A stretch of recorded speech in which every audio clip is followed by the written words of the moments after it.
pretty sure that the notching is enough to pass. But of course, I was getting ready to do my test pass. I went out in my stash and found some old rods. I still leave all my bearings in the old rods and whatnot, and keep them because shit like this, like I said, these are old bearings for the mains. So I got some old rod bearings so I could throw them in the new rods and do the test rotation and whatnot. But they're being stubborn. The bolts they're in there real good. And it happens from time to time. Guys are like, how do I take these out?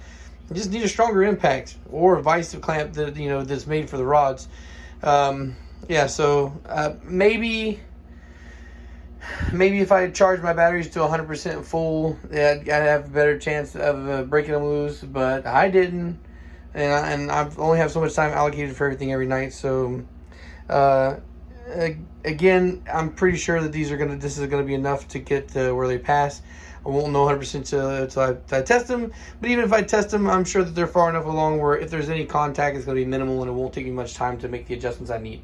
Of course, all you do when you test is that once you notch, it won't be like a heavy contact. Once you start cutting in there a little bit, but when you pull the rods back out, you can see like little witness marks from where the rods rode the metal. So that's what I'm checking for. I'll be checking for witness marks and see if there's any contact points left in there, and then after that point, I take the block off the stand, clean it up, get all the metal out of it, pressure wash the block, and, dry it up, get it painted, and then it's assembly time. So it's actually, I'm not rushing with this block. I am taking my time. So this is why this is taking some time to get on. I've had this for a while. This is gonna be for one of the new VHB team member. I've told you guys about Roger. This is Lewis. Lewis is going to be the other guy that I'm going to full sponsor for right now, or a full sponsor for the engine at least. He has bought his parts. He did buy his parts, and he brought me his block. But I'm doing the assembly for free, and I think probably within the next year or so we are going to go balls out. We're going to get a CSS short block and some forged pistons, and see if we can't make a 650, 700 like that. So I got big plans for the team. Of course, I'm trying to shuffle myself, and then Roger's finishing up his all-wheel drive soon, and then we're gonna, after probably around the same time I go to upgrade, Lewis will upgrade Roger as well, get him a stronger block and go for balls out power. And the S2000 has been dropped off, and hopefully we are going to make some. You should guys see pictures for that come Monday, Tuesday. It looks like a lot of my bushings on the S2000 are fucked. So I'm going to be taking care of that. As far as my big swerving problem, like I was telling you guys, that was swimming a lot. It turns out that my fucking front tires were like 21 PSI out of the 44 we're supposed to have. So, yeah, no wonder why I kept the swerving so goddamn bad. The fucking tires were about to deviate.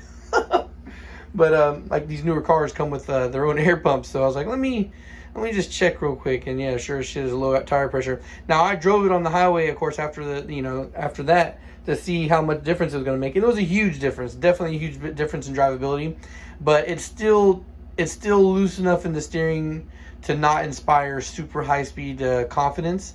Like I was, before I was stopping 60 miles an hour cruising because it would, any gust of wind would, send me wiggling. So, but now I was able to cruise like 80 miles an hour and be able to relax comfortably, properly, and finally for the first time drive the S2000 without feeling a little paranoid. So that was a great little experience there.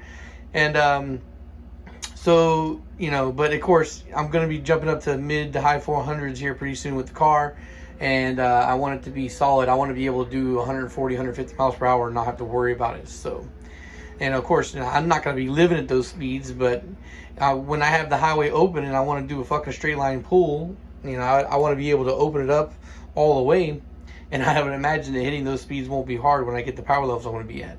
So just a quick update there. The S2000 has been dropped off at Lee's shop, and he is going to be fabricating up my piping, and then at that point it's going to be coming down to buying the little things. Again, like I said, buying bearings, buying rings, buying the head gasket. I'm going to buy a new timing chain, maybe new guides. I don't know.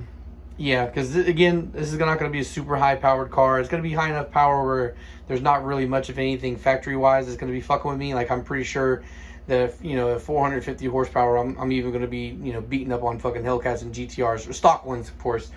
So at that point, the only thing the only time I'm going to be running into anybody that's going to have enough horsepower to beat the S2000 on the off chance is most likely if I'm going to a car gathering or whatnot. And I don't see me taking the S2000 to a spot to race.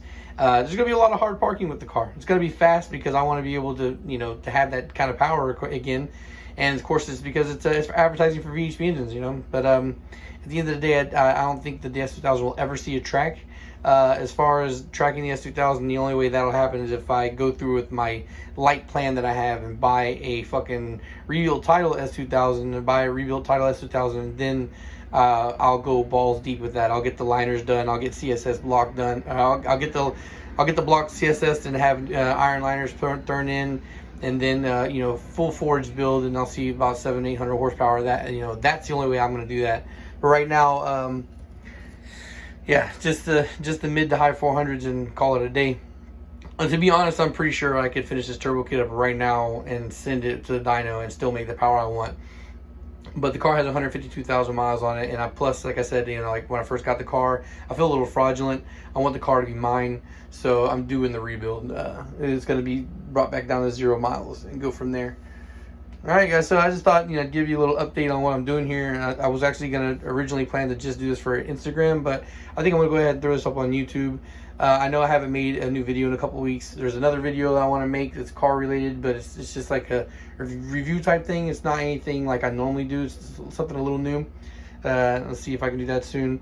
As for right now, I guess I'm at a roadblock until I can take these rods with me to work and use my air impact to break those bolts loose, and then I can do my little test hit with this. As long as, well, this block should be fully assembled next weekend, and then I'm going to be putting the head on. Or I guess that I'm going to check the head out real quick, and I'll probably see about putting valve fills in or whatnot.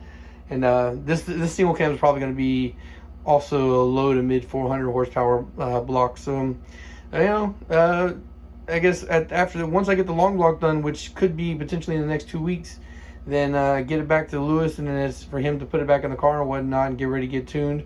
And then hopefully by the end of the summer, we'll have 2 cars locally, and we can start getting out to race events, and, you know, whenever Formula D comes to town, Import Alliance, Imports Face Off, all that shit. And, you know, Bradenton does a lot of shit. You know, Booster Boys are out there. You know, any place where there's a big car gathering, so we can go and hard park, or at least I'll be there. You know, I can't guarantee that Lewis is going to be out there every time, but, you know, I guess that's one thing, one stipulation. You're going to be Team VHB and you're going to get the sponsor, then you got to bring the car out to be seen. So yeah, we got 2 guys taken care of. Yeah, for now. All right, guys. Peace. Thanks for watching.